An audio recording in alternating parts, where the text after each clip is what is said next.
a lot of these questions that come because many things which we are doing is very similar to what Vyasadeva is doing, right?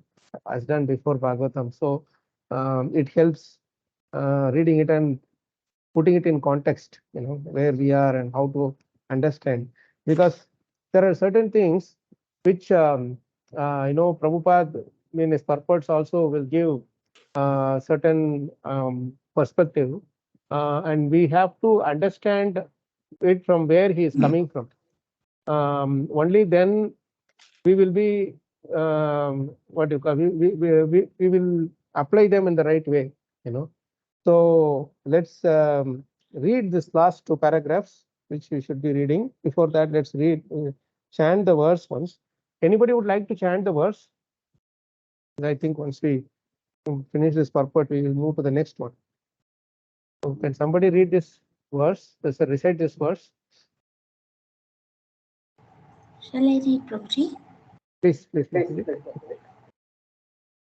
जुगुप्सितं धर्मकृतेऽनुशासतः स्वभावरक्तस्य महान् व्यतिक्रमः यद्वाक्यतो धर्म इतीतरः स्थितो न मन्यते तस्य निवारणं जनः.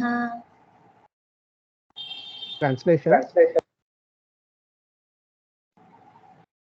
The people in general are naturally inclined to enjoy, and you have encouraged them in that way in the name of religion. This is verily condemned and is quite unreasonable. Because they are guided under your instructions, they will accept such activities in the name of religion and will hardly care for prohibitions. Okay. So basically, they will take whatever that is convenient for them. What is not convenient for them, especially the prohibitions, they won't care. Okay, let's read the last two paragraphs. I think in history is like Mahabharata, no? That's what we should do, correct? Yes. No. In the Vedas, it is distinctly said. I think that paragraph we should read. Can I read, Prabhuji? Yes, Prabhu, please. In the Vedas, it is distinctly said that the perfection of life is never to be attained by voluminous work or by accumulation of wealth or even by increasing the population, but is so attained only by renunciation. The materialistic men do not care to listen to such injunctions. According to them, the so-called renounced order of life is meant for those who are unable to earn their livelihood because of some corporal defects, or for persons who fail to achieve prosperity and family life. This is so ridiculous, Prabhuji. Yeah. Can you read it again, Prabhu? Can we read it again?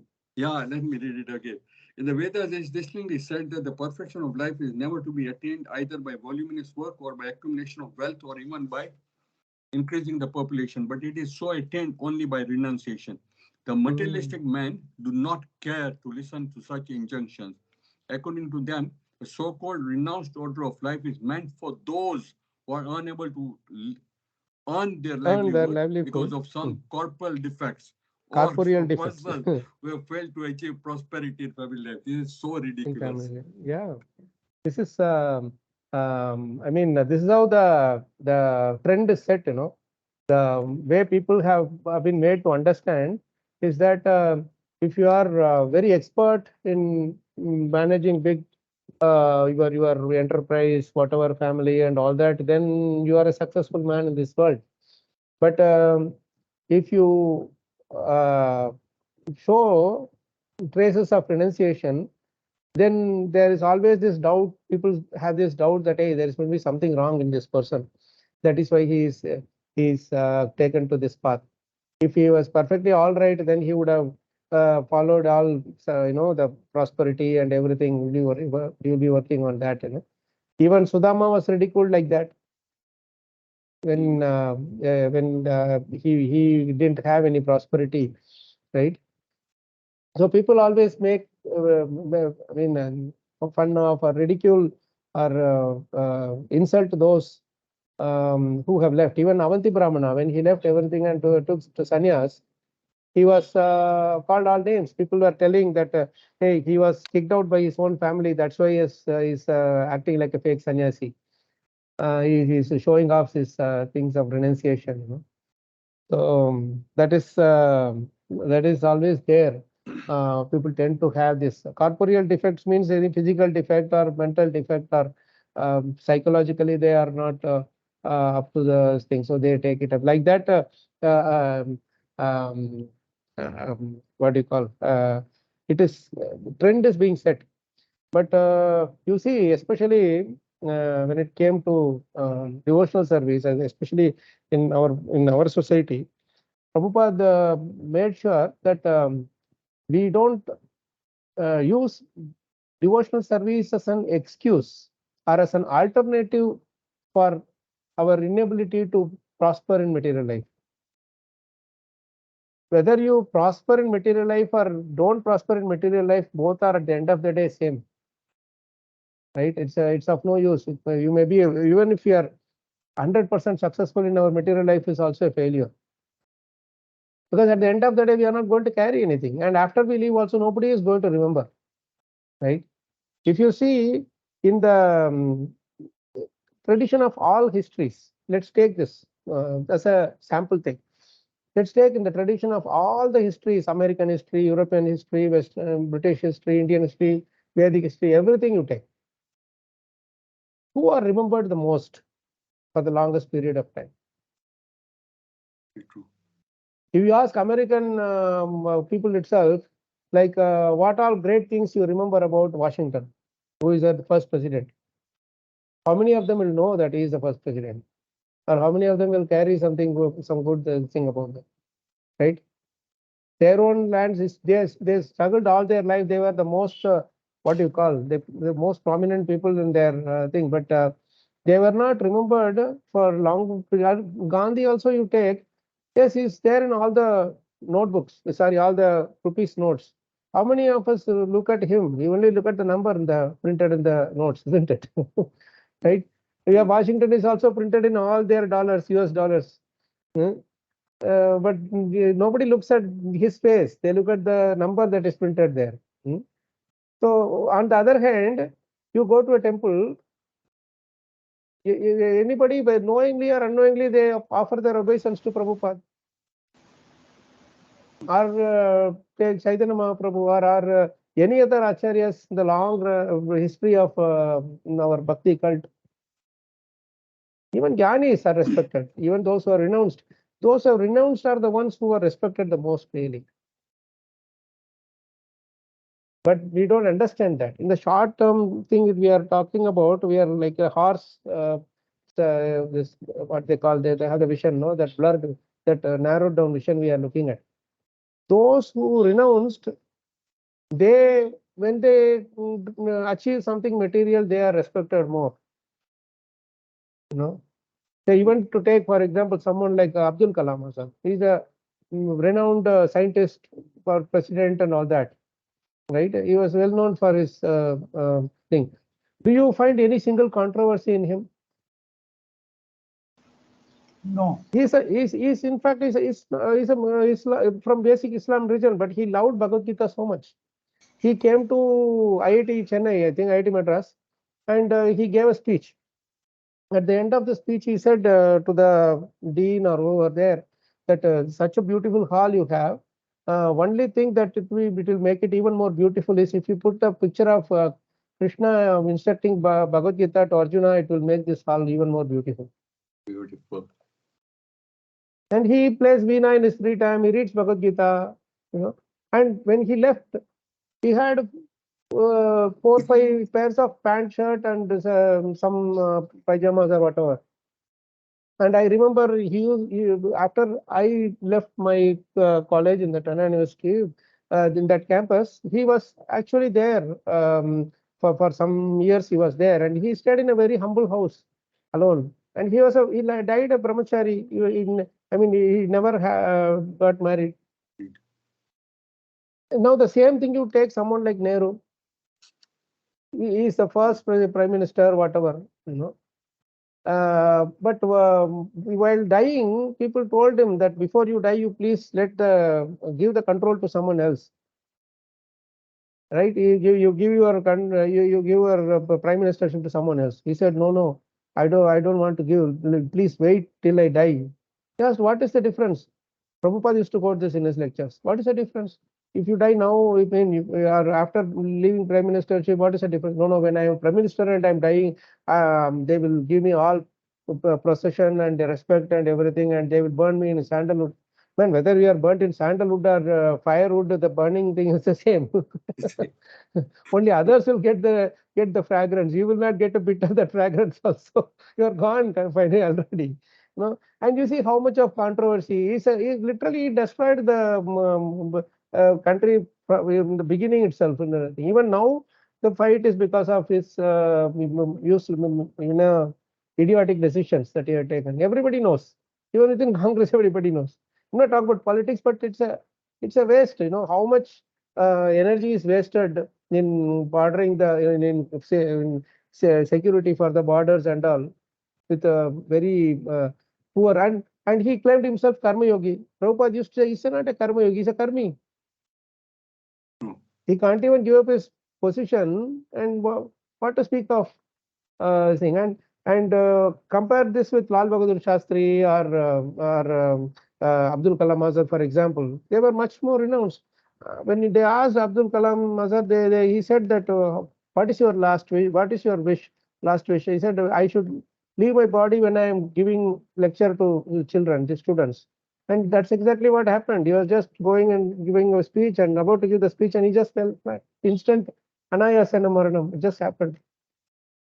So it is, he may not be like like a well-known devotee or whatever, hidden devotee he may be, but the thing is that act of renunciation, you see how it differentiates the people so far away. Prabhupada is so renounced. That's why even now every day this ghee lamp offering is going on in all over the world. Isn't it? So this is a misconception that what they don't understand is that bhakti is the only thing that is suitable for everybody. If somebody has a corporeal defect also, still they can take bhakti very seriously. Like I remember one of our devotee friends told this beautiful thing. I mean, one of the devotee's father in Pune only, I think. He is Pune or outskirts of Pune somewhere, I think. He is having a big Goshala. And one thing that he does for people who are psychologically affected, like mentally or some kind of other, some defects like a little bit of incapabilities like autism or something like that, they just don't give any medicine. He just doesn't say, don't give any medicine. You take them, and or even on the street, somebody is lying down half conscious, or I mean, like they are not fully in mentally fit. He will just take them and keep them in the middle of those hundreds and thousands of cows there that he has. Just give them prasadam and keep them stay in that Goshala. That's all. And there nice mantras, chanting, all this all going on in the background, and the cows are there. Just cows are, because they are 100% pure sattvic. In that environment, just being there only, their all mental defects and everything is rectified. This is factual thing that the son saw from the father, and now he is also continuing that service. This is one of our devotee friends in Pune only told me this. This Goshala is still existing. So what actually it means is that other fields wants people with certain capacity to come there.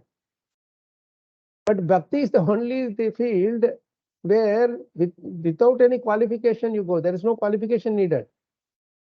Na medhya na bahuna shrutena. You don't have to go with all intelligence and smartness of understanding, chanting, this, that, and all. You don't need all of that. Like I'm just connecting this with Shiva Prabhu's that question. Let me just read it out because it was asked a few days ago that it might be out of minds of some of us, but it's a very nice question. And I think partly this will cover this question also. What Prabhu asked is this. We see people are widely skilled. We discussed that there is only one best path to reach or serve the Supreme Lord out of so many ways.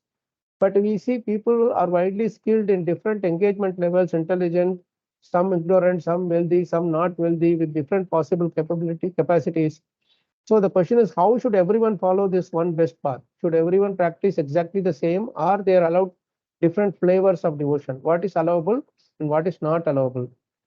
So he gave a few more examples. Let me read it out. 3 examples he gave. He said, first example is, we know Prabhupada was best in the practice of medicine, Sanskrit, English translation, cooking, traveling, spreading consciousness, reciting, memorizing, but we can't give our 100% in any single activity itself. Hence, the question is, are we still qualified in the one perfect path of devotion?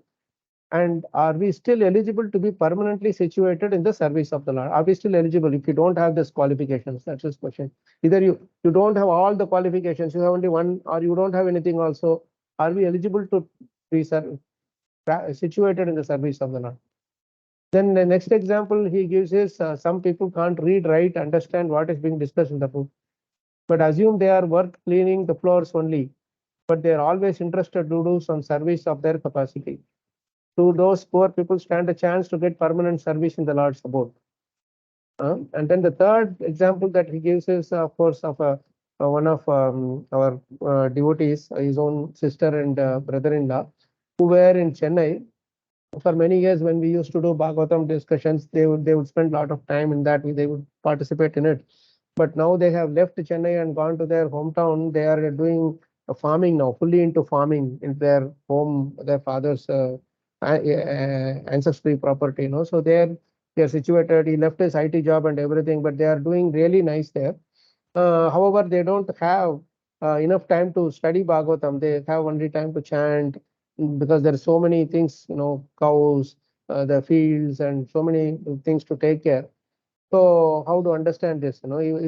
So is it lack of time? This is an example of the lack of time. So there are also lack of intelligence is there, lack of money, lack of understanding, lack of education, lack of association, lack of good family. So how is it possible to follow one best path, prescribed path of devotion without slightest deviation? This is a very beautiful question. He expanded it further to me. So let me try to answer this thing in this context where we are discussing this point about corporeal defects. Actually, there is no need for any qualification. The only qualification that is required is sincerity and honesty. That's all. That is why Bhagavatam says one who is thoroughly honest can enjoy. It is not a matter that you have to sit and read for hours together, for 8-10 hours Bhagavatam, only then you are successful. No. Even 10 minutes you read also, if you read with full sincerity and honesty, that is also good enough. Or if you can't read, you can hear, that is also good enough. If you can't read, whatever you found it, you just apply this in your practical listening, that is Bhagavatam. So the one path that we are talking about, the best path that we are talking about is our sincere, honest endeavor. That's all. One may be very good in cooking. If they simply cook, that's also good enough for them. They are offering their service to Krishna. So we should not we should not misunderstand that those who are reading Bhagavad Gita, Bhagavatam are able to give big speeches. They are the better devotees. Others who are doing silent services, they are not good enough. No, that is not the way at all. They are actually practicing that principle. What you are supposed to do, Sevan Mukhehi Jihvadav, Swayam Yeva Spuratyadaha.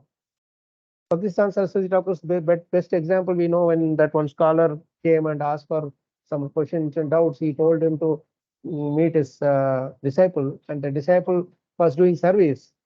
So without even asking the question, that scholar got the answer from Pakistan Saraswati Thakur's disciple, isn't it?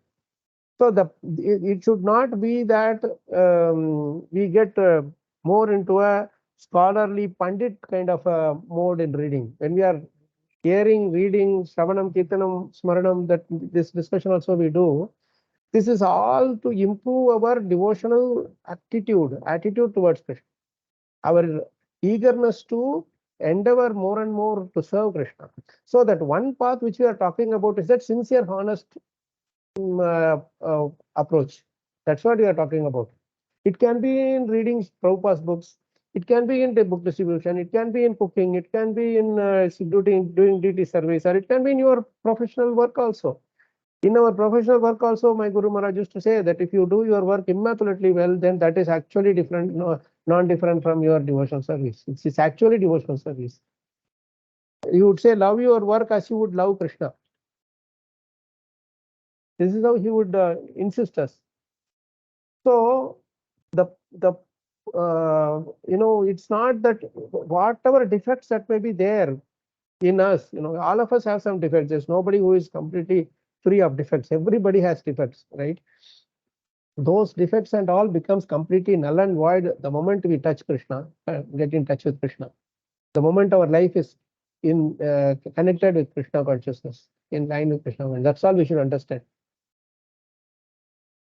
From that point of view, this is very important. This honesty is the main part. Shiva Prabhu, does it help answer your question? Prabhuji, yes, Prabhuji, it has been answered. So when we see, for example, our Savita Mataji Anandamurti Prabhu, you quoted their example of the lack of time. They are, I know, because when they asked this question to our spiritual master, as well as Mahavishnu Maharaj, about the farming thing, Maharaj encouraged them to do farming. So eventually they are the only ones who really took to farming in all of us. We were all just talking, we couldn't get to that so soon. But Yes. Krishna arranged for them to go in that direction because they had the land also and everything was nicely arranged. And they are doing that sincerely as a service to Maharaj. So that is, so even though they may not have time to study Bhagavatam, whatever, they are doing all these activities. That is actually implementing Bhagavatam really, applying Bhagavatam in their life. Hare Really. Krishna, So, Prabhuji, yes, sorry Prabhuji. to disturb you. Sorry to disturb. I wanted to inject something. Yes, I please, just Prabhu. there's my Guru Maharaj, Gopal Krishna Goswami, because he had a very good position in Canada, was working in a very high position, and then he asked Srila Prabhupada that can I leave this position and join you totally. Prabhupada refused. Prabhupada said no. Yeah. You continue with your job, and whatever you get, you contribute to the society. Yeah. So he actually complained that I'm having less time to read the Srimad Bhagavatam and all. Prabhupada said, no, don't worry. The service you are doing, that is excellent. So whatever you're doing, you continue doing that. In future, then you can always join. So I was surprised because Guru Maharaj, like now the way he is and all that. Because at that time, Prabhupada actually refused him, said, no, you continue with your job. He's at a very good position, and whatever he was getting, he was bringing it to the society. Yeah. Jayananda Prabhu is another best example. Prabhupada told him, you just drive the cab, don't worry. And because he was driving the cab, he was Jagannath gave him the best service of driving his cart also. Yes. He used to carry a box of cookies with him, and any passenger comes, his customer, he will not talk very high philosophy, just subtly he will tell them, because it was so simple at heart, everybody loved him. So he will just give a few cookies, saying, just take these cookies. He will not even tell it is prasadam, just give that cookie.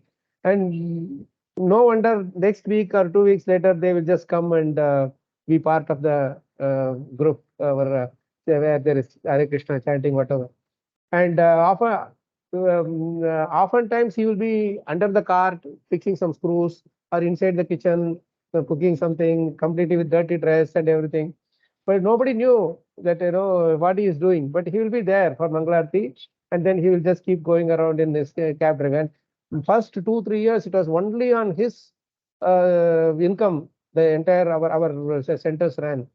True. They could, nobody, everybody is hippies. They all left their family and came, and they couldn't do any major this thing, you know. And Prabhupada said, you continue doing your this service. This way you are serving Krishna. So we have to see Krishna consciousness in a wider perspective. As you said very beautifully about Gopal Krishna Goswami Maharaj. And Prabhu, one other beautiful point that my Guru Maharaj used to say, which very rarely it is said, even in our movement, that one who works hard in their maintenance life, their family life or material life, they will work hard in spiritual life. True. If they are trying to find easy way out, lazy, want all opulence but not work enough, not work hard enough, in spiritual life also they will find easy way out. They will not be working hard for Krishna. So this is a very subtle and very beautiful point we have to understand. So those who are working hard, trying to maintain the family and all that, we should not treat them in a very inferior level, or that sometimes our devotees also do. That we are all devotees, we are better, you are not taken up, and sometimes they mistreat people. That has happened many times. Even within devotees also they will there these things, all these discriminations and all these things we will do. That's all because we have not come out of the modes yet. We are not able to see the transcendence in each and every one. That we are thinking we are devotees, but our material modes are controlling us. Thank you for that beautiful example, Prabhu, because my Guru Maharaj is also is Mahavishnu Goswami. You all know, some of you will know at least, that he never left Grahastha life. When Prabhupada told him, why don't you take sannyas, he said, I will finish my duties and take. So he made sure that his family is, all children are grown up, is married, they are settled. And then he divided everything and took Panaprastha and got into the Soho temple. And until then, he used to go to the temple, Mangalarti and all, as a congregation devotee. But then when he finished all his services, he took it up.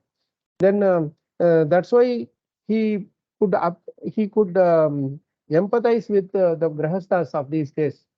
He would say, because I had gone through that life, I know what it is. And he would tell us, especially about somebody's difficulty in business or work, or some with the co-workers and all that. He will give us the ideas how we should solve these problems, how can get out of these problems.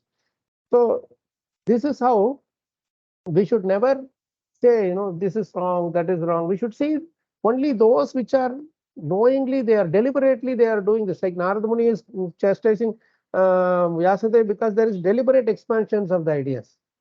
So deliberately we do something saying that, I'm taking advantage of this concession that is given to me, then that will be corrected by the spiritual masters. Otherwise they will go ahead with it. So this point is very important to note, that it is not that those who are defective only will take to devotional service, but because devotional service is so all encompassing, there is no limitation on who can join. You enter into a government office, you need to get so many permissions. You enter into a company, you should have the qualification, you should be an employee, you should be an employee of that place. To enter into a country, we need visa. And there is a specific time period within which we have to stay, all those things. But to enter into a temple, does anybody ask you for ID card? Does anybody ask you which country you are from, which is religion you are from? That is the beauty we should understand. People are misunderstanding the whole thing. We should put it across in the right way. We are only concerned about the eternal relationship with Krishna, and that is why these corporeal defects and all we don't see. Forget about this thing. Best examples have come from Prabhupada himself. Many of us have known about this Kushakarta Prabhu story. Does anybody know about Kushakarta Prabhu story? Oh no, some of you don't know. That's one of the best examples to know about how Prabhupada's touch can transform a person's life so drastically. in the beginning days, when the temples were all just growing, no, in the 60s and early 70s time, many of them were hippies. I mean, of course, there are so many hippie stories are there, but this one is a very special story. So this person, he is so completely unconscious of himself that he will just lie down in the entrance of the temple as a, like, those days the hippies and all, they would just lie down the platform. I'm talking about in the US, the United States. So he used to lie down just in front of the temple until morning he will sleep. So the devotees who are entering into the temple for the Mangalarti and all, they will feel very inconvenienced. He will be just lying down in the door halfway, not allowing people to go inside freely, or he will just lie down sleeping. How those people are, right? And he will be completely disheveled, all grown beard and completely.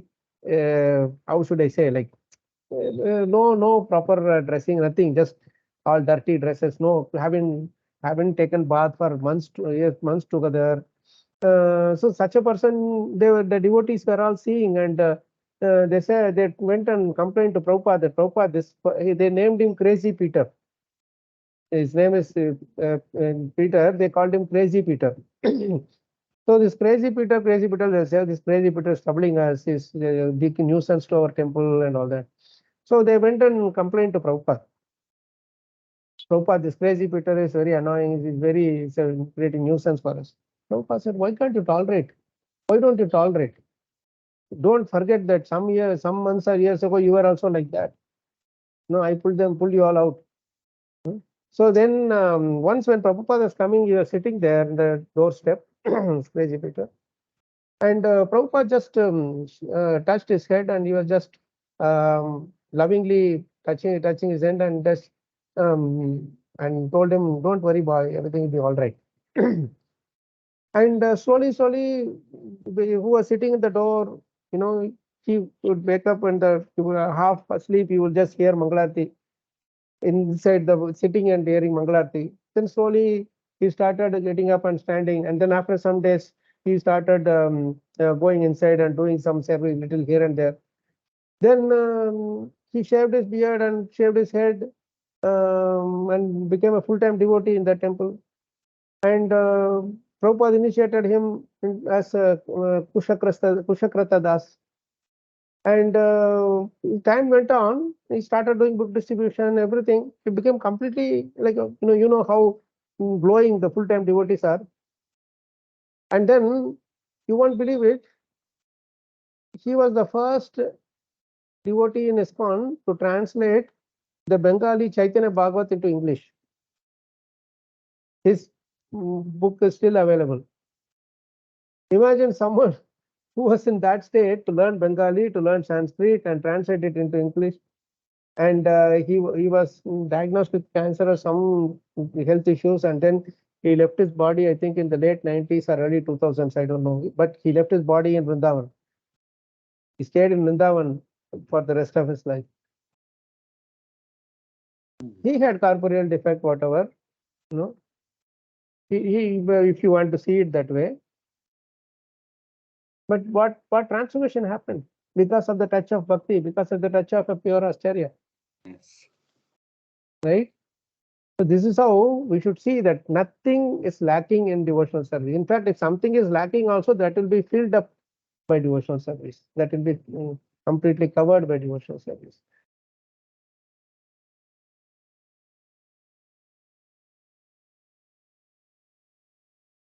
So let's read further. Any questions, comments?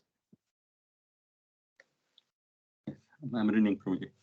In histories like the Mahabharata, of course, there are topics on the transcendental subjects along with material topics.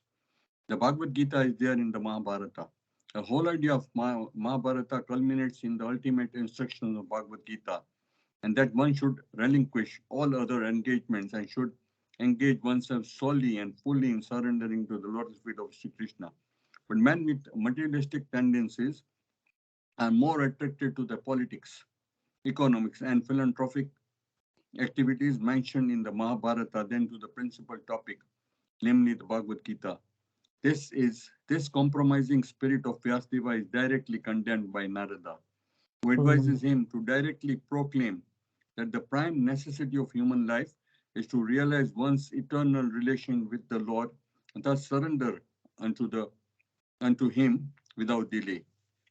A patient suffering from a particular type of malady is almost always inclined to accept Before we go to this paragraph, Prabhuji, yes. there's a beautiful word Prabhupada is using here. That's compromising spirit of Vyasadeva.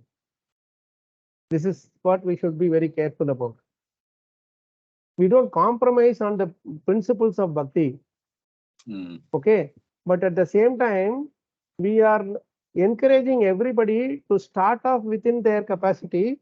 Eventually, they will come to that level of maturity where they understand that there are certain things that are very important and we need to do, like chanting, reading, and those things. That there should be like a practice regularly in our life. Rest of the things are like Janmashtami festival is once in a year, Rath Yatra is once in a year, like that. We'll have to give importance to those at that time, right? So this compromising spirit of Vyasadeva is directly condemned by Narada Muni. What you have done is you have compromised. Compromise in the sense, okay, these people want to worship. They are in mode of ignorance. They may want something. So let me put them like some of these demigods as their individual things. But the problem is, again, it is not mistake of stopping there. The real mistake is stopping there. It is still okay. Like, you told about these demigods, but at the end of the day, you should have told that they are also dependent on the Supreme Lord. You should give that connection. That is the missing point Narada Muni is telling. So what you have done, if I tell Krishna is the Supreme, then they may not understand. So let me not tell that now. That is the compromise. You see, even we also sometimes will say, oh, these people will not accept Krishna as Supreme Lord. We should not tell them directly about Supreme Lord. Then we do some little thing here and there. We will not be satisfied with our own thing at that time, because there is a dilution that we are doing. We don't compromise on this fact that Krishna is the Supreme Lord. That's where we go quote Bhagavad Gita slokas very clearly, no? Yo yo yam yam tanum bhakta shraddhaya architam icchati. And then he says, Kameshya Hridajnana. We quote relevant scriptures and say that this is what everybody is saying. Okay, now if somebody is telling, oh, Krishna is telling like that, so what? Someone else will be saying, I am the greatest person. Shiva might say, I am greatest, you should worship me. Then Brahma will say, I am the greatest, you should worship me. But that's why you come to Bhagavatam and understand things very clearly. Shiva himself is telling, I am not the greatest, Krishna is great. Krishna, devotees of Lord Vasudeva are more dear to me than my own devotees, he is telling. That sloka is there in Bhagavatam. And forget about that also. This is one sloka which I was going to say in one of our earlier sessions, but somehow in the discussion I missed it. Later after the class I realized what was I missing. About the Devatas, what their position is. So when we talk from Bhagavad Gita saying Kamesya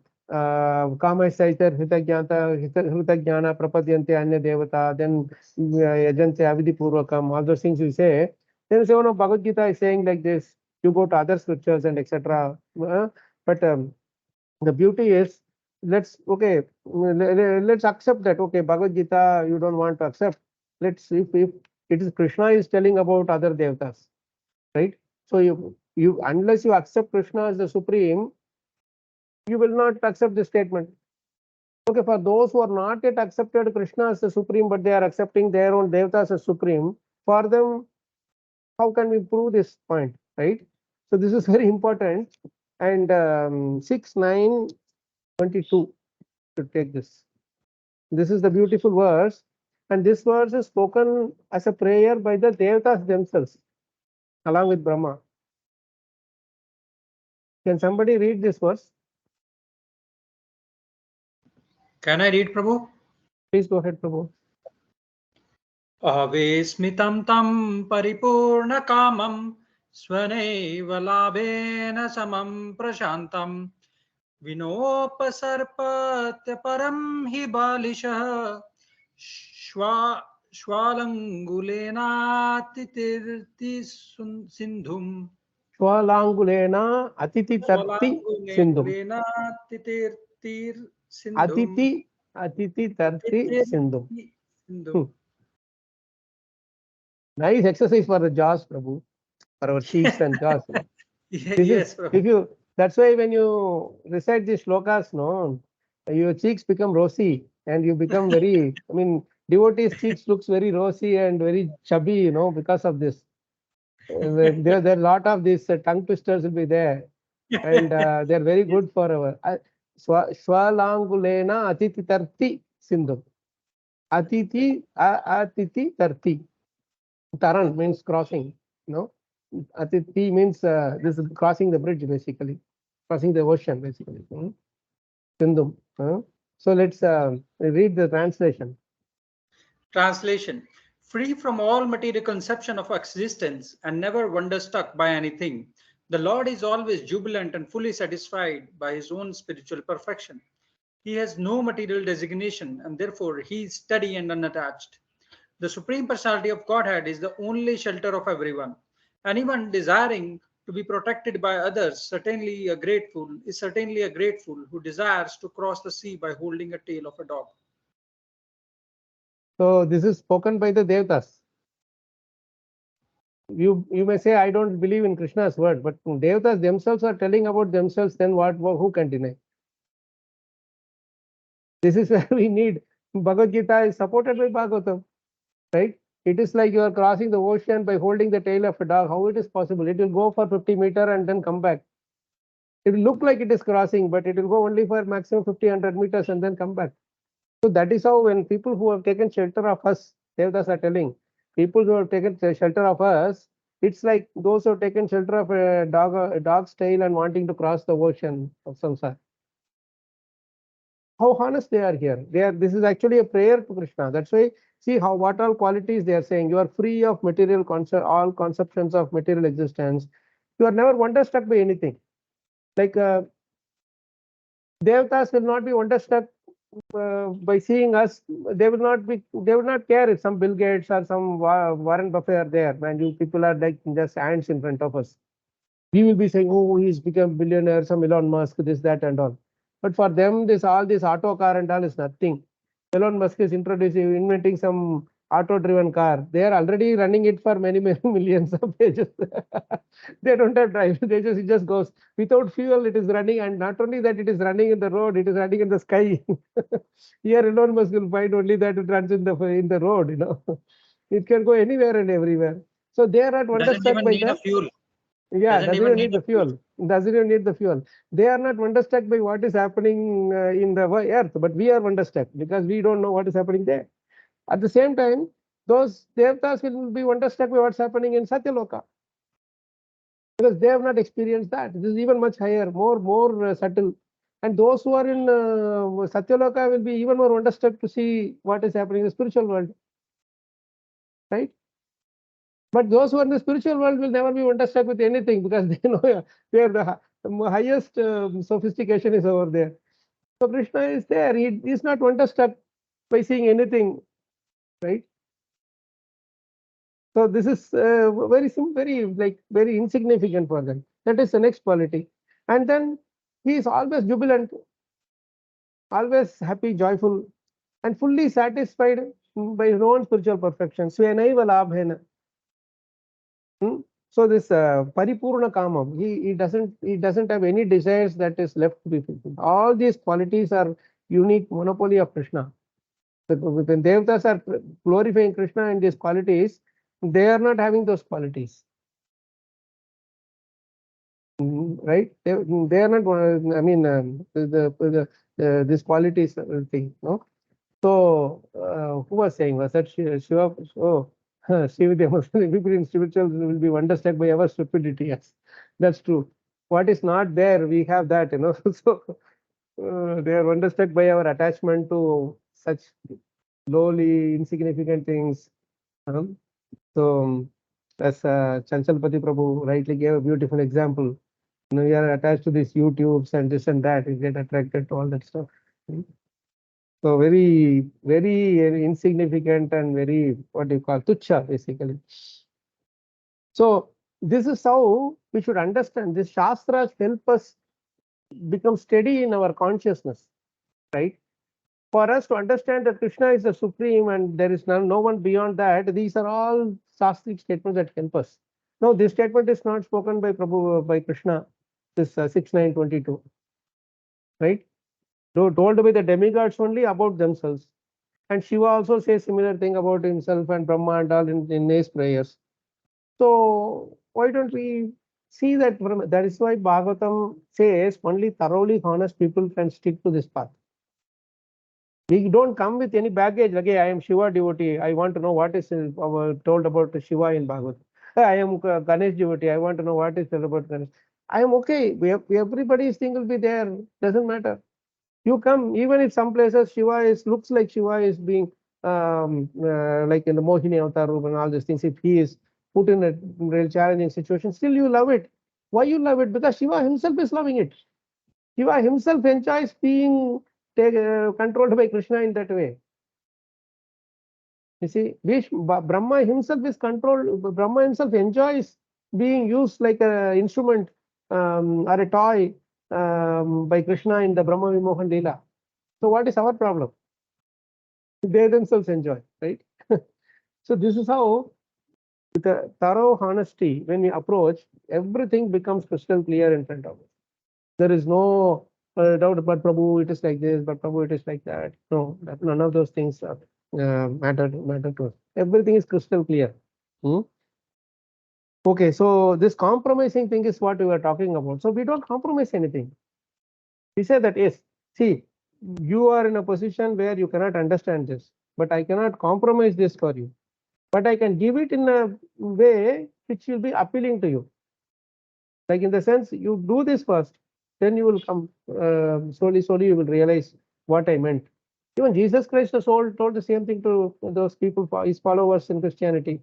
I have many more things to tell you, but you are not ready for it, right? So how it works is, now it comes to, I mean, like all these are now very nicely connected with the questions that are asked because they are in relation to this shloka only, like the question that Chanchalpati Prabhu asked today about, like we'll just, I just read it out. It's a very nice question that he asked. I just want to clarify that during, yeah, he quotes this thing from our, sorry.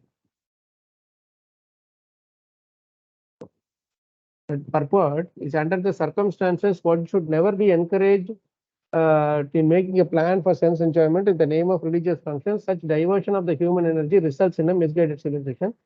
So Prabhuji has asked a very beautiful question that I want to just clarify that during Krishna conscious festivals, we make very opulent arrangements, pandal, music rock, show of Harinam Kirtan, various advertisement of special darshan, etc.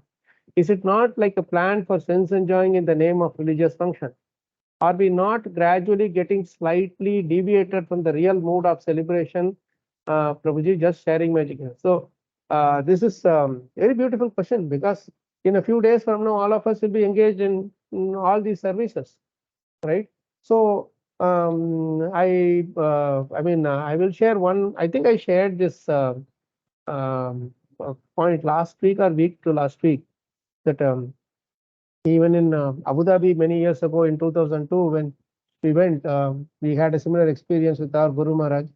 When people were busy doing all the arrangements, he was in another place with us, sitting and doing Bhagavad Gita, chanting for a long time. So devotees were wondering there who are making those arrangements for all the decorations and everything. After some time, they just came to see Maharaj, but Maharaj was chastising some of them. Why you are not come for reading? Sometime at least you should have sat down to read.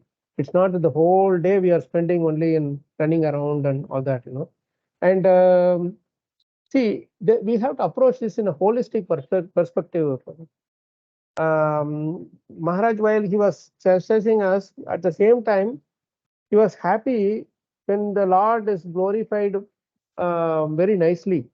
He also built such a huge, beautiful temple for Radha Krishna.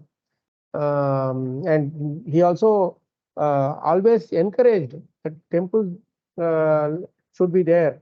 It should be the center of our life. The moment temple is there, everything, all our activities are like Agrahara, we can say in our South India, that concept was there, no? So everything is centered around the temple. So you have services also in the temple.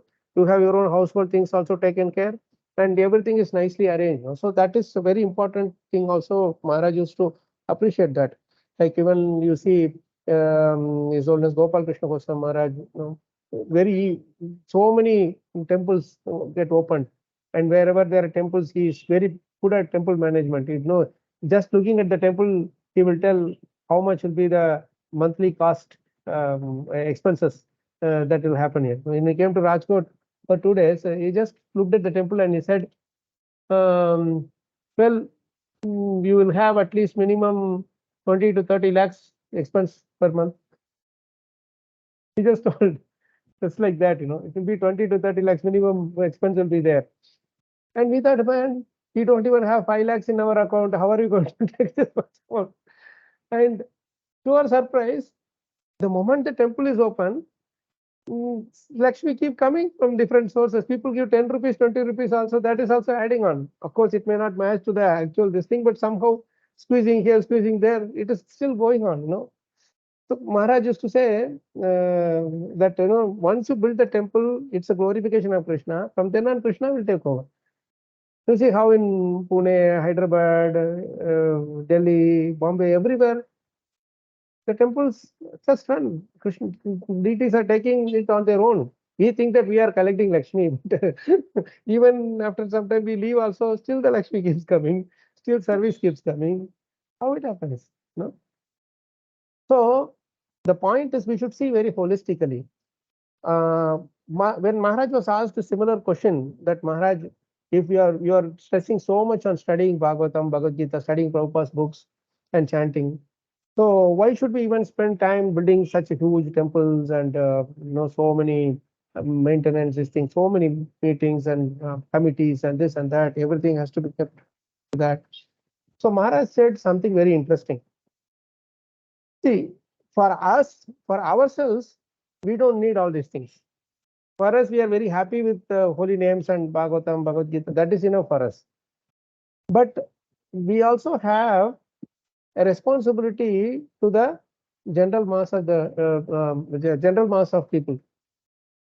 Like they will not just come and straight away come and sit with you and read when they come in big groups. So they should be made to understand that Krishna is the Supreme Lord.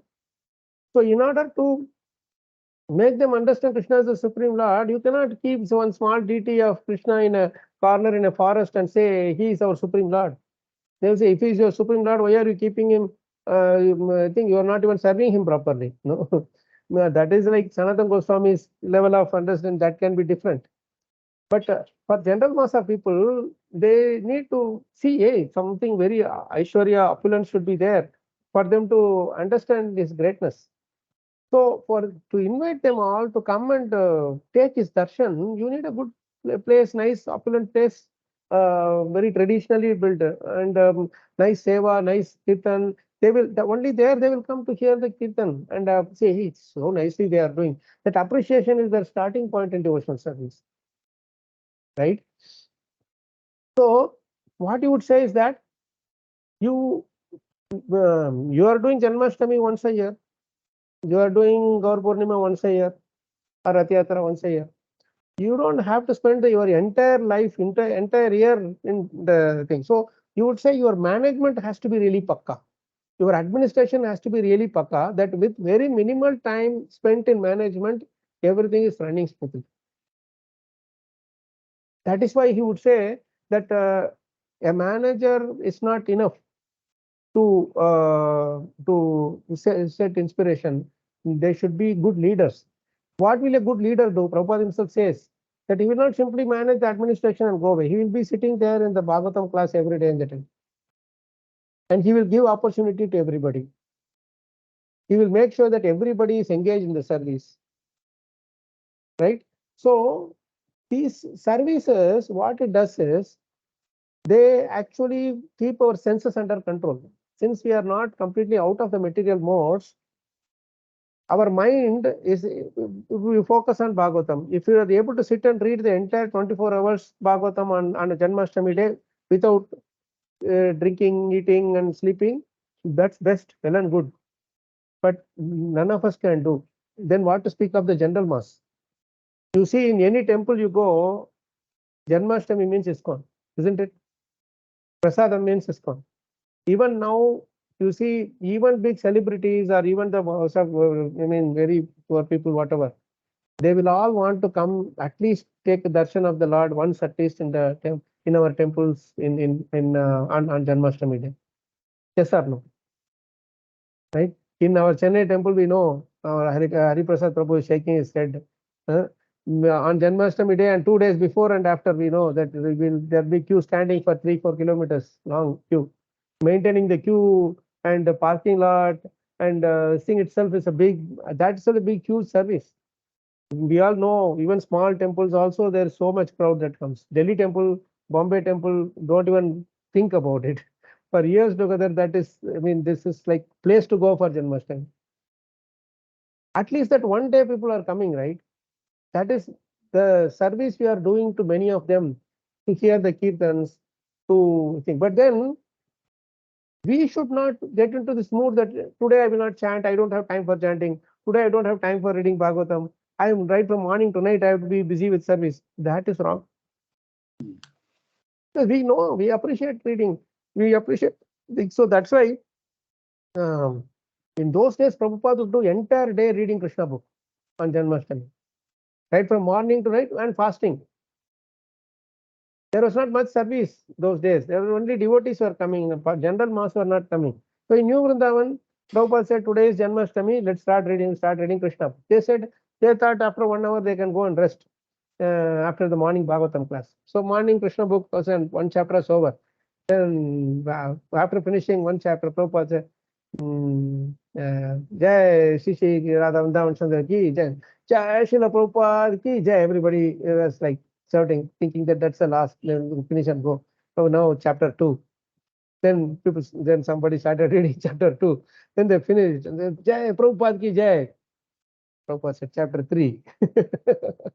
3, 4, 5, 6 like that. And after that, Prabhupada ki Jai started going down. Prabhupada ki Jai, Prabhupada ki Jai, like that. The volume was going down slowly, automatically. Prabhupada was just sitting and saying chapter 7, chapter 8. There was no reduction in his intensity, So, when your intensity is really there for that, then you will be able to do your other services without getting caught up with the material modes. Otherwise, if you don't chant, if you don't get the mood of Bhagavatam in us, we'll be doing some parking management or chapel management or prasadam service and etc. There, some devotee will say something here and there, and we'll start screaming at them. You will have some nice fight there, and your mood will be corrupted, and will be really disturbed. On Janmashtami day, this person is shouting, I am also getting angry. What is the point in this service? All these things will come. So to establish our consciousness in a balanced way, all these are required. Equipoised, that is very important to keep. Well, I remember, I don't know, last Janmashtami or last to last Janmashtami, our Chanchalpati Prabhu was doing his service in the chapel stand. And there he was, from there he is texting me in WhatsApp, Prabhuji, please send me some shloka for me to meditate on. I am doing this chapel service and I need to be in good consciousness. That is actually a result of your association, our association, and discussing these things in such a, in a sober way. So Prabhupada gave a balanced thing to everybody. He was not saying that only those who are who enjoy Bhagavatam have place here in this place. No. But what he said is, you utilize Bhagavatam message and apply it in your activities, your services. If you simply do Bhagavatam only and not engage in other services, then also our mind will be corrupted. Because when we are in this mode, no, then if you don't engage our hands, legs, and the senses in service, Jnanendriyas and Karmendriyas in Krishna's service, it will start creating issues. It will start creating havoc. It will say, I want to go here, I want to go there. Like Prabhu said, I will be doing service, but if some gap comes, then I will start looking at YouTube or Google or this and that. I just go. So when we the service, yes, I think Gaurav Prabhu is saying a very nice thing, that no realization without service. Whatever we are studying, it is when we think over, contemplate, we get nice ideas. When we actually put it into our practice, then what happens is it turns into realization. Like you say, we have to be humble. You go, you do some seva, somebody is screaming at you. Then if you are exhibiting humility there, that okay, I should not shout back at him, just continue the service. Maybe he's got some thing, or I may be wrong, something is wrong with me, then that is implementation. You do that only when you actually interact with the people. Alone I can sit and do devotional service thinking that I am a devotee. No, that is also a Maya. So we have to do these interactions with other personalities, other different personalities, is what Prabhupada's monopoly. Because it's not only within India who knows about our Hindu culture that we are interacting with. You go to some other country, you interact with others who speak different language, different culture, don't even know what is Vedic culture means, but they are also in Krishna consciousness. You go to France, you go to Paris, you go to Germany, you go to London, wherever you go, you have different people coming together. And this is where Prabhupada said this is the real United Nation. In no other place you will have this kind of. I remember in some of our programs, we had a minimum people from 38 countries. Total number of people itself is 50 or 60, but in that 38 country people were there. So Maharaj, as soon as Ganapati Maharaj was there that time, he said, this is real Krishna consciousness, International Society for Krishna Consciousness. So why? Because it is completely accommodative. It is fully accommodative of everybody. Only thing that he wants is be sincere and honest in your services and your interaction. That's all. Don't come and say that this is what I will do. This is how I will do. Learn to be open-minded. Learn to see good in others also. Then it will be very helpful. So in comparison, so what we should do, for our own consciousness, we should have this chanting, reading and everything. We should have few more extra rounds. We should read some Bhagavatam, read Krishna book, read Bhagavad Gita, all these things to keep our consciousness in a good spirit. But we should also go and encourage others to come and take part in festival. You may not have some very good big temple nearby. At home also you can invite people. You can make prasadam and offer to others. This Krishna likes. Because you see, what is that? Our Sudama also, Sudama's wife. Why Sudama was given the mercy? Because Sudama's wife engaged others also in Krishna's service. She didn't have anything at home. So she went and begged a handful of rice from each one of their neighbors who were literally cursing her because she is always coming for something. So they will shut the door when she comes. But still she is telling, no, it's not for us. You are going to give to Krishna. Please give. So that is why before even the opulence came to Sudama, the opulence came to Sudama's wife first. Before even he could reach, Sudama's wife and children became so opulent. They got a few minutes extra time spent in that golden palace, right? So this is really Krishna wants this thing. Like you encourage everybody to come. That is how we will be enjoying. And alone at home, I cannot sit and do things. If you have no other option, like Prabhupada writes in that Bhagavad Dharma, no, that poem, right? Markine Bhagavad Dharma. He says he's actually in the ship. He's actually in the ship, and he's expressing today is Janmashtami. I'm so far away from Vrindavan, but I don't feel separation from Vrindavan because I feel Krishna and my Guru Maharaj presence with me. And even in that situation where he is not having more than truck, a bag full of Bhagavatam and thing. That's all. A few dresses. That's all. He is making some sweets there in the ship itself, and he is offering to people. And that's there in Leela Amrita also. You can understand. You can read through. He offers to everybody. Today is Janmashtami. I'm offering. How much love he has for Krishna, and not only during Janmashtami. I mean to say in the ship.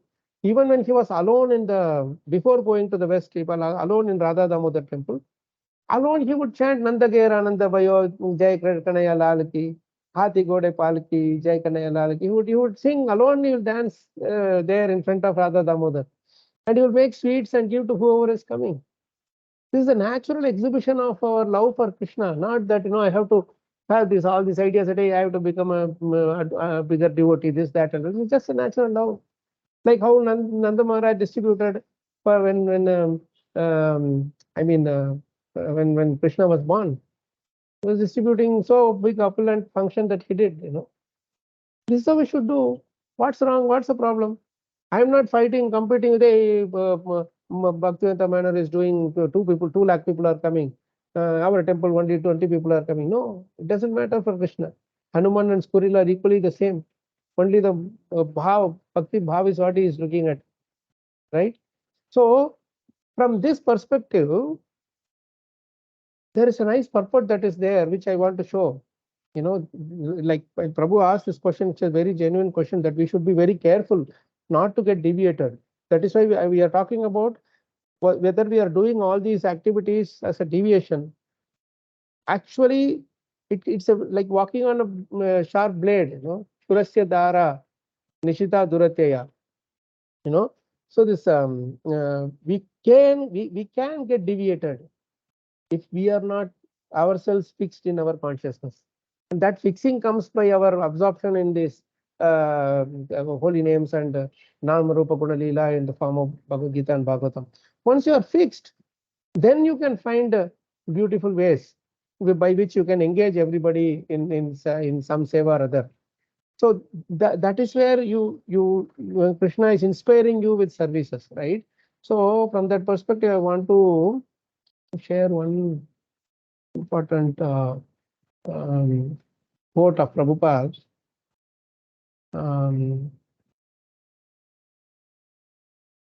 Just 1 second.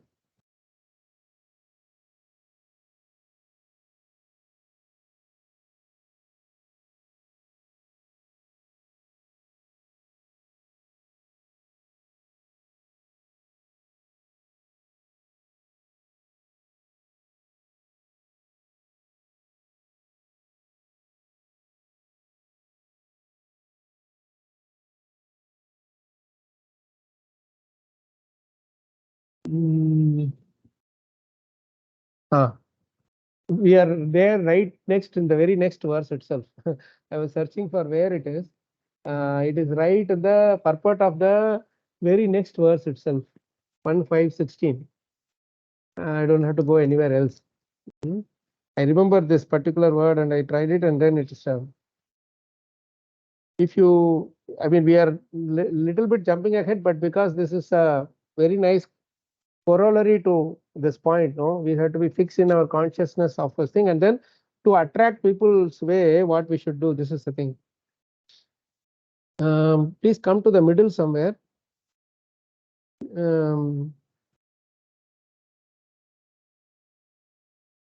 Srimad Bhagavatam is the topmost theological science. Please read from there.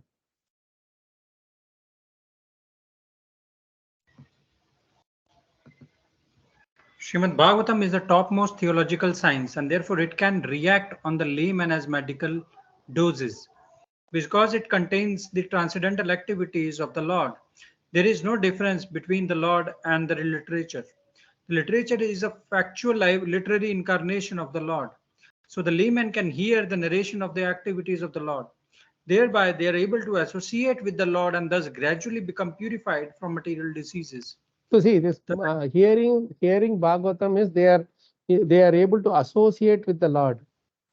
So when they come to the temple, they naturally hear some Bhagavatam or holy names. Slowly that attraction keeps coming, isn't it? We all came just like that. We were not like acharyas from our birth. We came with prasadam. We came with some people are chanting nice kirtan, some musical thing was there. Then we sat down for Bhagavad Gita class. Then we thought, hey, something bigger is there. Bhagavatam is also there. Hmm. Then we started hearing that, and so that's how we are getting attracted slowly, slowly. Now you see the next line, how Prabhupada is writing beautifully.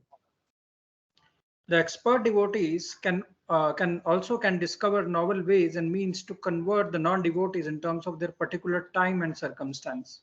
This is the line. Novel means. There's novel ways and means. This is how you say, for example, we are having Holy Name Week. We are having, say, marathon, book marathon or whatever. And then we say Annadan, Prasadam distribution. And then we are doing small Namahata groups where you can invite neighbors. And then we have Kartik Mas programs, Damodar Rati programs, right? Then we have Purushottam Mansam festivals come. And then we have Ekadashi. So slowly we are inviting people. And then in the temples we have Govindas, different prasadam and all those things, Most of the time devotees spend more time in Govindas than right. So I mean, what I'm saying is that novel ways and means to attract people. Like Rath Yatra, these days I really liked something very interesting. In Rath Yatras nowadays, um, there's one big person with Hanumanji Gada walk along, or beam, and suddenly, and those people they are walking with different things, and suddenly when they see Hanumanji, they come. One of the devotees who came here a few days ago, my friend from Orissa, so he was telling something very interesting, which is very true. People may question Ram, people may question Krishna, and all that. They will throw all challenges. But with Hanumanji, nobody asks any question. Everybody accepts Hanuman. Even Obama accepts Hanuman. I don't know how, but we put my Guru Maharaj used to say funny in a lighter vein, see, even if you build big temple, no, people come only on festivals and all. But in the front of the temple, you put one nice deity of Hanuman and call it Siddheshwar Hanuman. You will see crowd coming like anything, Put a title, Siddheshwar Ji, Hanuman Ji. For seeing Hanuman, everybody will come because he fulfills everybody's desire. I mean, and that's very interesting thing that he said, which is true also. We would say we should put some Siddheshwar Hanuman or Siddheshwar Mahadev, then people come do all these things. Then you'll catch what of them. So this expert base, this novel means, is very important. And like, somebody was saying, like, yeah, they're planning to do kirtans in Ganesh pandals. And yeah, for Ganesh Chaturthi, I remember in Pune also I had one program where people all came. They said Ganapati Bappa Moria. Then we did kirtan. They also sang along with it, And in Singapore, for example, ISKCON is usually, it's like still not very open. It's kind of underground thing they do. But they worship Lord Kartikeya, Murugan very much, the Kartikeya. In fact, it's a national holiday for Thaipusam, which is celebrated for Kartikeya. So nobody knows who is inside. They say a Thaipusam holiday, these people go in golden chariot, they take some deity, and then the people just come and see.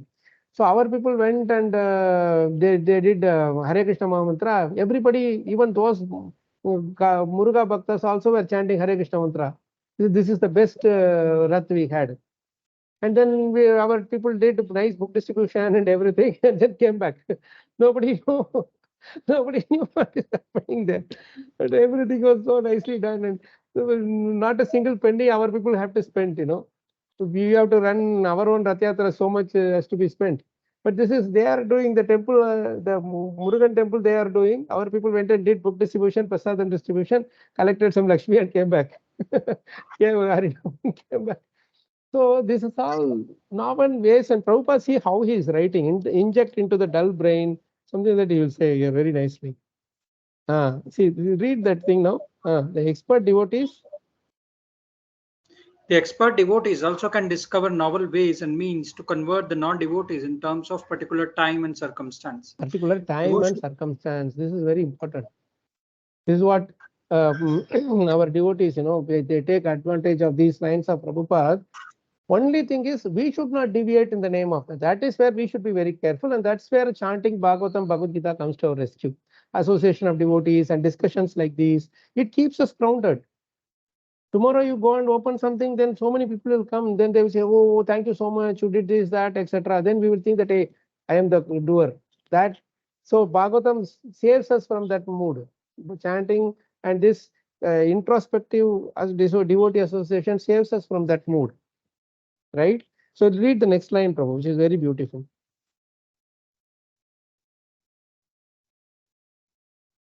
I'm sorry, I was on mute. Devotional service is dynamic activity, and the expert devotees can find out competent means to inject it into the dull brains of the materialistic population. Now this is very interesting. Dynamic activity. See, 20 years ago, there were no YouTube. There's no Facebook. We were doing all in-person programs. No online discussions like these are happening. Now it is dynamic. World is changing. So devotees take advantage of this. Or 200 or 500 years ago, no airplanes. Still devotees are doing within their own capacity. Once the airline started, Prabhupada widened the thing even more. Broadened the field of activity even more. Now it has become very common. So many devotees move about anywhere. Now even more than that is without even moving from your place, you can do devotional service and engage others. I mean, I was amazed to hear Radhesham Prabhu distributed several thousand Bhagavatam sets during Corona period, not even moving out from his desk. Everywhere online things were arranged and he was distributing like anything. So devotees find, because it is dynamic, they are utilizing everything in Krishna's service. But only thing that we have to do is, this is yes, of course, to bring people into the thing, but they should not stop with just YouTubes and Facebooks only. Then what will happen? I've seen this happening. Temple is right across the road. Here is the Brahmacharya ashram, and the devotees are attending Mangalarti, sitting in their room from the computer through the online Mangalarti thing. No, they're just across the door. You cross, and the deity is right there waiting for us, and the actual samsara dava is going there. But here he's sitting in Kamcha and yet to take bath, so nobody will know this thing, but he wants to attend Mangalarti there. We will degenerate into this kind of a situation. That is what we should be careful about. That personal connection is very important. Otherwise, I will say, see, like I tell this, like I was talking to Amoglila Prabhu also, he was telling the same thing, that when I go, I mean, because there is, YouTube also has its own thing, like where many people can see without you going into their homes personally and all that, which is fine. But then, if I suppose we start relaying this also in YouTube, and we can do it. Technology, very simple. You can just connect this with YouTube and people can listen from YouTube also directly, instead of all of us being in this one conference. People can listen from thing, but we will not be able to know who is listening, right? If they have questions, they may not be able to ask us, or they will be able to type somewhere something and all that. So there is no direct connection, is not there, correct? So what happens? It slowly degenerates, in the sense, I will start thinking that, oh, I will listen in YouTube. I can travel and I can listen in YouTube. Then what happens? That live interaction slowly starts going down. Live interaction goes down, and as it goes down, then I will also become impersonal, and the other person also will become. I will speak to a wall, and he will be listening from a wall. And Facebook, as it is a post on a wall, post on your wall, post on your wall. I don't know what you will post on your wall, So these kind of things have their utility in some place and circumstances, but we can utilize them to inject into the dull brain. See what he's telling here. Can find out competent means to inject it into the dull brains of the materialistic population.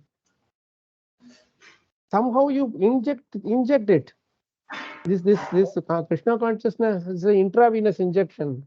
It will immediately act upon the person, like intravenous medicine, So injection is more immediate act. So that is acting immediately to gain people's attraction. But then what happens? Slowly they have to be somehow again we have to find competent ways and means to bring them and make them stand in front of the deities and sit in the Bhagavatam class. Somehow or other it should happen.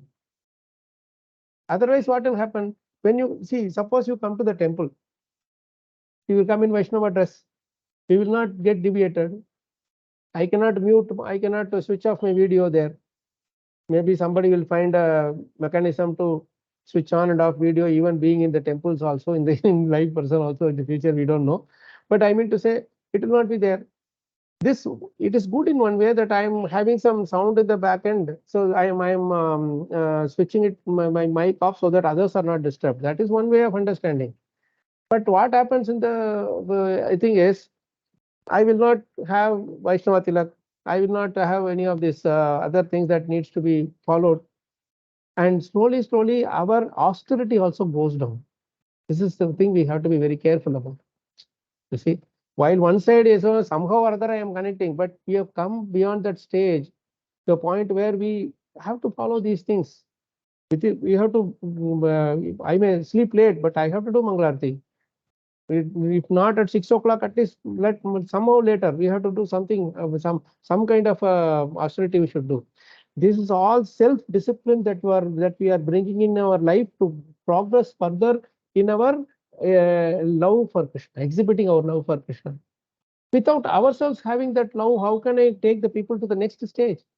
So we have to follow it first, and then those YouTubes and Facebook friends or whoever we may have, connect with them on that, bring them, say that, can we meet?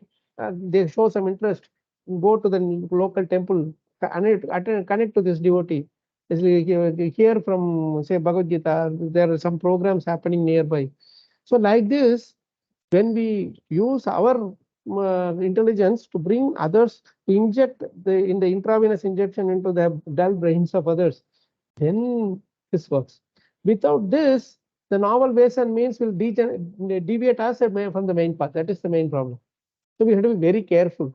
Anything in this material world has both shades. You can use it with your proper motive, it will be utilized in the right way.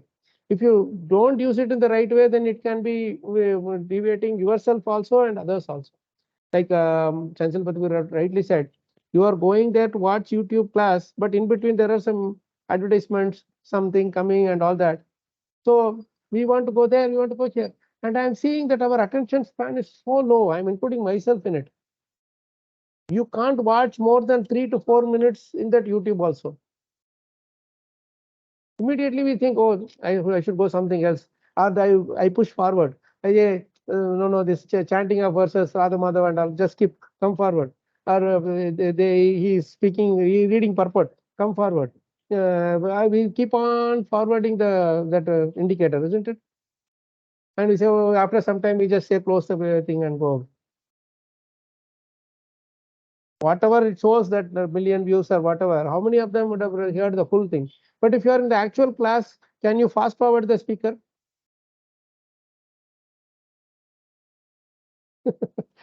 Can you, like now we are in this class, can you fast forward it to me to end the class or rewind back? We cannot do, isn't it? So attention has to be very, the moment I see that I can watch it anytime, my attention span goes down. That is why our attention is much more in a physical class than in our recorded class or YouTubes or whatever. Even if I hear that 4 or 5 times, the attention that I had for the one time hearing is much more efficient than that other one. Because I always think I can always go back and hear. I can always go forward and hear. That mind thing is there always. Because it's the mind which is hearing the message also, and it's the mind that is having this thought also that I can hear later. So it's the same guy who is doing this both. All these are carefully we should handle them.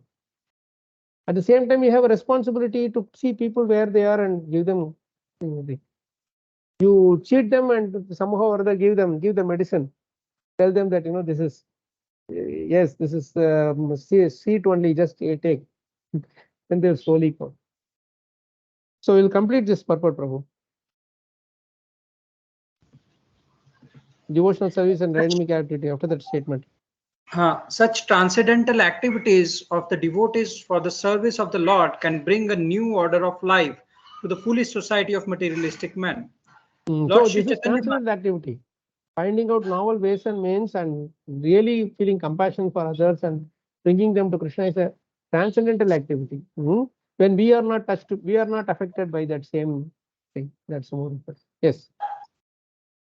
Lord Sri Chaitanya Mahaprabhu and his subsequent followers exhibited expert dexterity in this connection. By following the same method, one can bring the materialistic man of this age of quarrel into the order of peaceful life and transcendental realization. Chaitanya Mahaprabhu is the foremost Yukta Vairagya expert in this act. Right? He made that civil disobedience, made a huge Harinam. That is a thing. And then he, for Haridas Thakur's disappearance, he made the whole of the Puri have prasadam. And then Rath Yatra, not everybody would dance before Chaitanya, dance and chant and enjoy the, right? He engaged everybody in Gundicha Majana, cleaning the temple for the Lord. This is how Chaitanya Mahaprabhu showed us by his own personal example. And Prabhupada followed that example. Our Acharyas followed that example. So as newer things come, we should be very careful in seeing where it can be applied to bring people into devotional service rather than making my life easier. You see, hey, if I don't who will go all the way there to give class. I can just give an online class. Then I am lazy.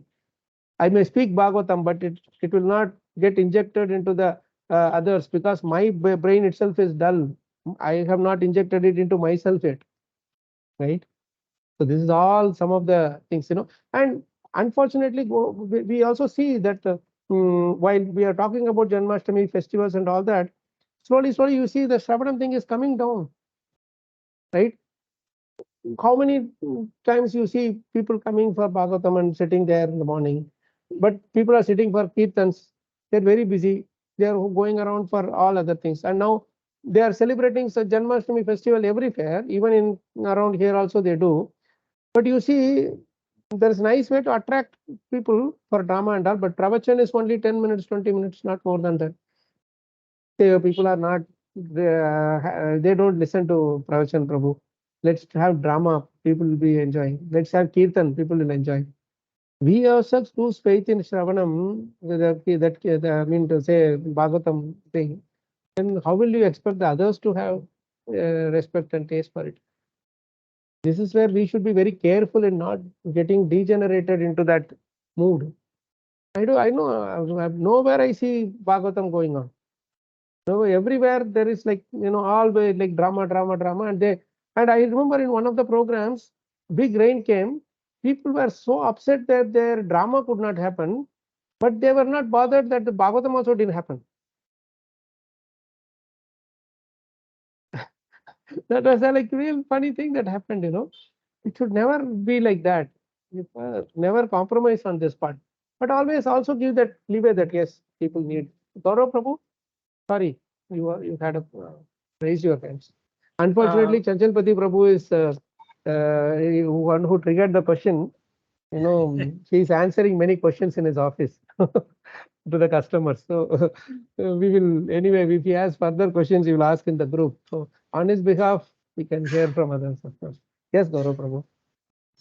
So Prabhu, just wanted to, I 100% agree to Chanchalpati Prabhu's question. For YouTube. So one thing, Prabhu, which I personally have observed is like, it's less of a Shravanam now, and it is more of a spiritual entertainment in YouTube that we are becoming addicted to. And personally, Prabhu, YouTube is one thing, Prabhu. Even in physical classes, Prabhu, in personal classes, we don't see people speaking on the pure devotional service much. Very few are doing it. By and large, I'm seeing a big thing. There is this thing that you crack a joke, you make a story, then it's considered as a more entertainment. People when you come out of the class, I mean to say that people also they remember only the jokes. They don't remember the important points that is shared in the class about that verse. So it becomes both sides. It becomes a source of entertainment than enlightenment. See, yes, Prabhu, please go ahead. So that's what Prabhu. I myself have observed that, I mean, falling into this trap of so-called entertainment. I mean, later on I repent that I missed out on timing, reading Bhagavatam or doing something which is of more value, Prabhu. So this is what I mean. I totally agree with whatever Chanchal Prati Prabhu had said. I mean, it is 100% applicable to myself. Again, Prabhupada uses this word time, place, and circumstance, Prabhu. Right? In the early morning, you don't have to go and stick balloons and this thing anywhere. Program is only in the evening. So you do your Mangalarti, you do the chanting, you do nice quality chanting on the day of Krishna is born. I mean, Krishna is appeared. So it's his appearance day, the most important day in our life. And that is there. And then Bhagavatam you hear to keep our I mean nice consciousness. And then do some seva. If your work, office work, finish the office work, and then come be join the seva. Janmashtami is so huge these days that even if you go for 10 minutes, you have service opportunity there. So much of crowd will be standing there. You have to give prasadam. Then there will be somebody who is purchasing something. Some people will be cleaning the stuff, and there's so much darshan thing in the DT altar. Whole day the altar is open. So much service is there. There is no dearth of services in things. So we can always go according to our time, place, and circumstance. So in the evening, don't say that, I will not go to the service, I will sit and read only Bhagavad Gita. If you can't go because of physical illness or whatever, that is a different case. At least do this, recite Bhagavad Gita, whatever, or do Kirtan at home, whatever. But you have that capability, the senses are working all right. See, the problem is when the senses are working all right, it goes everywhere also. Right? If you can't walk, your leg will not be able to move. Right? At that time, you can sit at home and read Bhagavad. But if your leg is able to walk, if it is not going towards temple or doing seva, it will walk towards cinema or somewhere else to eat something. Correct? So these services are the best way to purify the senses. That is why, what is that shloka? Sevan mukhehi jihvadav swayam eva spuratyadam. Starting from the tongue, seva in the sevan mukha. That way only we can engage the legs to. That's why if your legs start walking towards temple regularly, right? If you go to the temple for the first few weeks or whatever, then automatically it will want to go to the temple. Mind will be trained to command the legs. Now you have to walk. When the mouth is trained to chant Krishna's names regularly, right?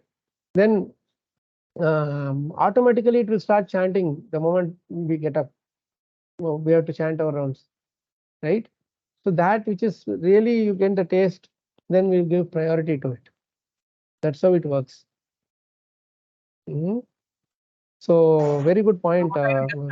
Yes, What I understand, Prabhuji, is we should I mean regularly read so that we can render service in right kind of mood, Prabhuji. This is what the bottom line is, right, Prabhu? Yeah. It's all about our pure consciousness.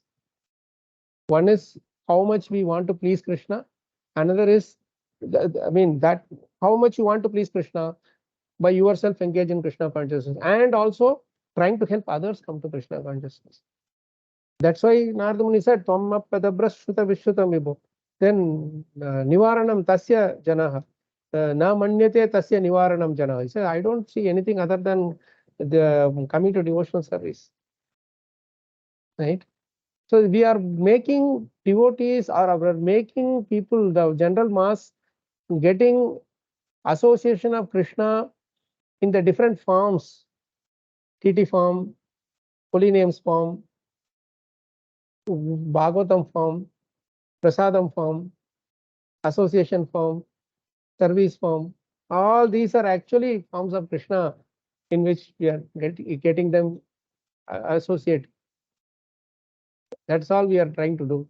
Once they are in the association of Krishna, then there is nothing much we have to do. It's a beautiful thing. It's all ultimately boils down to our honesty and sincerity in which we are approaching this thing. That's all. Thank you, Prabhu. There is Yes, one sir. thought that you shared when you were there in Pune, about honesty and sincerity, about what your Guru Maharaj said, Prabhu. Yes, I Prabhu. actually forgot. What was that? You share with others also? Me also. I don't remember, Prabhu, exactly. The honesty and sincerity of the heart. You said there was one thought that you shared. I don't know what I said. I said many things. Anyways, I'll find out from my notes and share, Prabhu. Yeah. See, yeah, it will be good to hear that. Yeah, I see. I mean, while just talking, I see Vrishabhanu Prabhu also is not being able to attend the session, but I think he is asking what is the answer to this question. So maybe whenever somebody does this, I mean, put the notes across, you can consolidate it and share it maybe concise way. So there are multiple different ways we should have everything at the end of the day. Sincerity and honesty in each and every transaction. So that's very important. Any final points before we close? So we didn't complete the purport. We completed the purport, no, for 1515. We stopped somewhere, I think. The last paragraph is remaining, Prabhuji. Yeah, why don't we just read it, Prabhu, Okay. so that we can go to the next one. A patient suffering from a particular type of malady is almost always inclined to accept eatables which are forbidden for him. The expert physician does not make any compromise with the patient by allowing him to take partially what he should not take at all, not at all take. In the Bhagavad Gita, it is also said that a man attached to fruitive work should not be discouraged from his occupation, for gradually he may be elevated to the position of self-realization. This is sometimes applicable for those who are only dry, empiric philosophers without spiritual realization. But those who are in a devotional line need not be always so advised. So for devotees, you can directly do devotional service. For those who are more concerned with other things and all, for them, Bhagavad Gita, not only Bhagavad Gita, even in Bhagavatam, this is advised. Even in Bhagavatam, later in this chapter, you will see 5 slokas which Narada Muni speaks. Is very beautiful. It says, never tell people to stop their karma. They will have to keep doing their karma at any cost, but do it in the proper consciousness of Krishna consciousness. That you should encourage people instead of asking them to stop completely. So that is what Bhagavad Gita message also, Narada Muni's message also, Bhagavatam message also, same thing. So that is where there is no compromise, but just a different form of the same thing that is given. That's all. Okay. Thank you. So this purport is over almost kind of somewhat we could think, but let's read the next one going forward. I mean, you see how helpless I am. We do one verse a week, one verse in a session somehow, but slowly it is getting into one verse in 2 sessions, 3 sessions. And that's how powerful Prabhupada's purports are. And if we just simply skip these words like compromising spirit, novel ways and means, or that association of Bhagavatam, some association of Krishna, then we miss the point. Then it will be like I'm just doing it as a ritual. I mean, there is so please forgive me for this what do you call this slow movement, but we need the slow movement for a deeper movement. Understanding. Understanding. Sorry, Prabhu. Deeper understanding. Deeper movement of understanding. I mean, that's what I meant. Like this train is very slow. But it stops everywhere. Prabhuji, you have novel ways and means to describe This is not Bhagavatam. novel, Prabhu. This is not novel at all. And This not is only the for age old. It's our only for benefit now, so we are learning slowly from But you. I So not really a enjoy problem. your questions. I really enjoy your realizations. Like if these questions are not asked, you would not be able to connect these purports now. See, 15 is connected to 16 now by Chanchalapati Prabhu's question, isn't it? So, Thank you very much, Prabhu. thank you so much. So we'll stop here. Krishna willing, we will connect. Thursday is Janmashtami. Wednesday will be like pretty much most of us will be engaged in some services. I think so, isn't it? Yes, Prabhu. Maybe Wednesday daytime, I don't know if we can have some nice little remembrance of Krishna to keep the mood going. Or Tuesday, we'll see, hear from what do you call, from others, which is a more convenient time. Maybe Tuesday evening or Wednesday morning if we can have weekly session. Because Wednesday evening, I think most of us will be busy with general mass coming to the temple services and all that. So we will see. Krishna will do something. Either I will try to see if we can have a Tuesday evening program instead of Wednesday. That will help keep the thing going. I would love to have a Wednesday morning also, a Thursday morning also, but there'll be a lot of services for devotees, so I would like to come in the way of the services. So let's see how it goes. Next service, next verse we can hear. Tantra Srimad Bhagavatam ki jai, Srila Prabhupada ki jai, Srila Gurudev ki jai, Nitai Gaur Premanande, Hari Hari Bol, Vancha Kalpitarabhyascha, Kripa Sindhubhyascha, Patitanam Pavanebhyo, Vaishnavyo, Namo Namo ki jai. Thank you so much, Prabhu Mataji. I think we'll meet once more Thank you, before the Prabhuji. Janmashtami. Hare Krishna, Hare Krishna. Thank you. Hare Hare Krishna. Krishna. Thank you.